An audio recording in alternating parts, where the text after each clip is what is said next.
पूर्वी भारतवर्ष में गंगा ब्रह्मपुत्र के मैदानों और मुहाने के क्षेत्र को आप एक शब्द में बंगाल कह सकते हैं, जो आज राजनीति के कोयले से झुलस रहा है।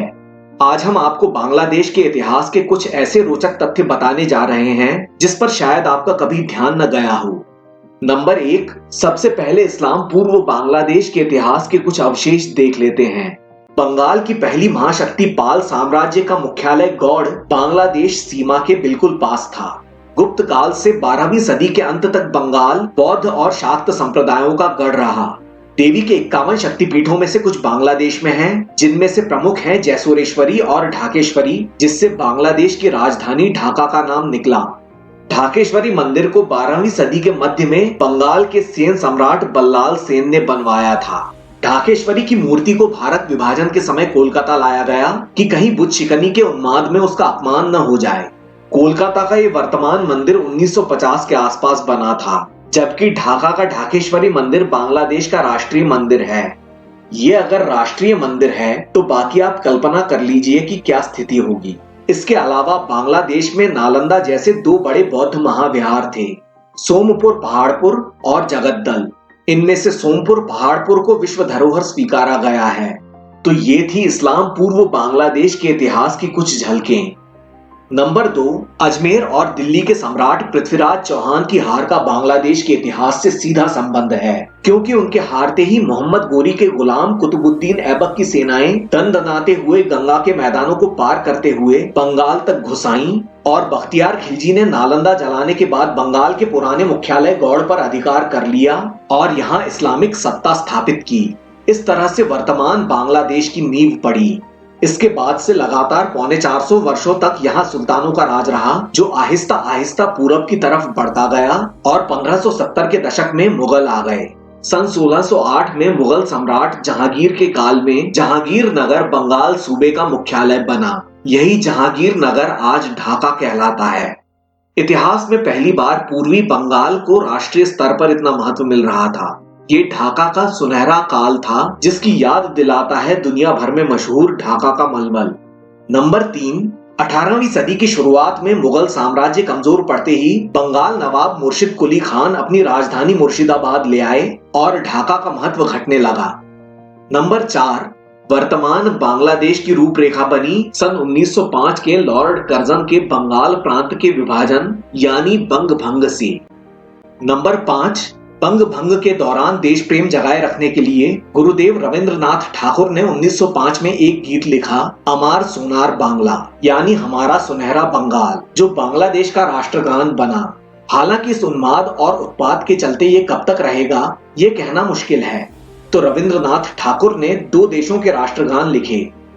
नंबर 6, मुस्लिम लीग, जिसने अपनी मातृभूमि के हंसते हंसते टुकड़े करवा दिए, उसका जन्म लाहौर या कराची में नहीं बल्कि विभाजित बंगाल में ढाका में 1906 में हुआ था।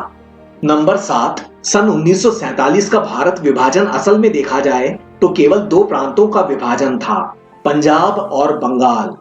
इसीलिए इन दोनों क्षेत्रों को इसकी सबसे अधिक पीड़ा और त्रासदी झेलनी पड़ी, विशेषतः सिखों हिंदुओं को। आसाम के सिलहट जिले और कुछ मुस्लिम बहुल हिस्सों को भी पूर्वी बंगाल में जोड़ा गया। नंबर 8, आजादी के 20 साल बाद वही हुआ जो होना तय था। अरबी, फारसी, तुर्की से भरी उर्दू को जब पश्चिमी पाकिस्तान ने पूर्वी बंगाल पर थोपने की कोशिश की तो बांग्लादेश की आजादी का रास्ता बनना शुरू हुआ।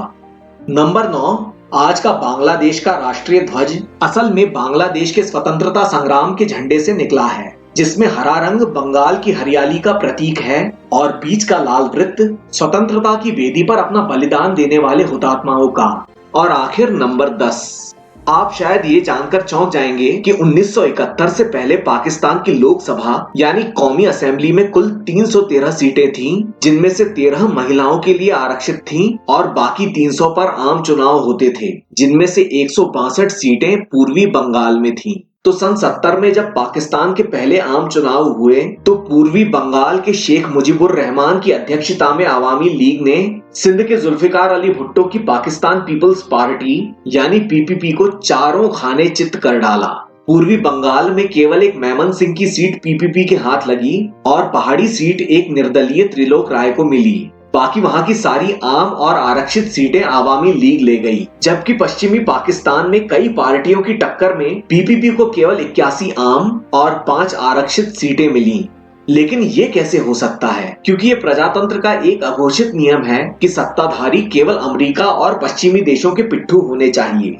यदि ये पिट्ठू चुनाव हारकर विपक्ष में आ जाते हैं तो तुरंत संविधान खतरे में आ जाता है और फिर सत्ता परिवर्तन के जमूरे जमहूरियत के जामुन बेचने लगते हैं। तो बस फिर क्या था, पीपीपी के पिटते ही रोना धोना शुरू।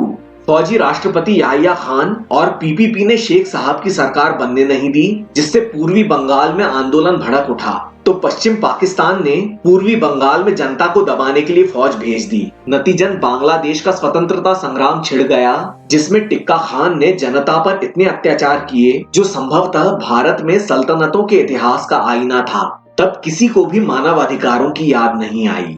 इसी टिक्का खान ने बाद में बलूचिस्तान की मासूम जनता पर कहर ढाया। जब भारत की तत्कालीन प्रधानमंत्री इंदिरा गांधी ने बांग्लादेशी स्वतंत्रता सेनानियों की मदद की बात की, साक्षात्कार में पश्चिम के पाखंड की पोल खुली। जब ये सवाल पूछा गया कि पड़ोसियों से आपको क्या लेना देना, तो इंदिरा गांधी ने मुंह तोड़ जवाब दिया कि जब जर्मनी में नाजी यहूदियों पर अत्याचार कर रहे थे, उनके घर का मामला था, उन्हीं को निपटा लेने देते, तो तुम लोग क्यों बीच में टपके। तो 1971 में भारत और पाकिस्तान का युद्ध हुआ और मात्र 2 हफ्तों की लड़ाई में पाकिस्तान की फौज के पांव उखड़ गए। 90,000 से ज्यादा पाकिस्तानी फौजियों ने हथियार डाल दिए। पाकिस्तान आधा हुआ और बांग्लादेश का जन्म हुआ।